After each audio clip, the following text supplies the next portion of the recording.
Following the cannons, the U.S. began another new class, the 1,200-ton Edsals.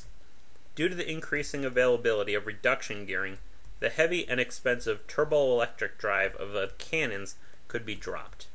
They continued to use the Buckley's hull, but had two of the more powerful Fairbanks-Morse diesels with a reversible gear.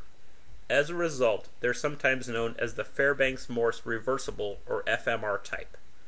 85 Edsals were commissioned between April 1943 and February 1944.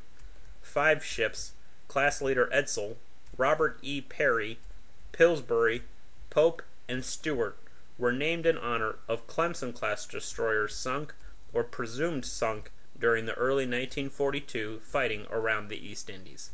This got a bit awkward post-war when the previous Clemson-class Stewart was recovered from the Japanese Navy. Main armament was again 3 3-inch 50 caliber dual-purpose guns in single open mounts, 2 forward and 1 aft.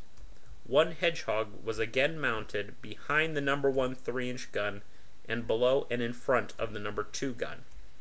A triple tube torpedo mount was again fitted behind the funnel. 2 depth charge racks were fitted at the stern and 8 depth charge launchers were carried. Propulsion was provided by 2 diesels venting to 1 funnel. These generated 6,000 horsepower to 2 shafts, giving the ships a top speed of 21 knots. Modification during the war was pretty standard. The torpedo tubes were traded for more light and medium anti-aircraft guns, even as radar was improved.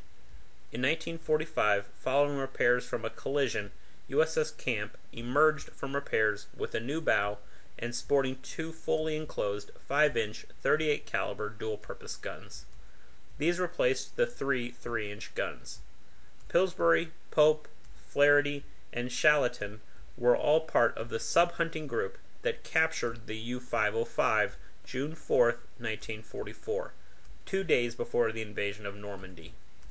Frost assisted in sinking 6 U-boats between April 1944 and April 1945.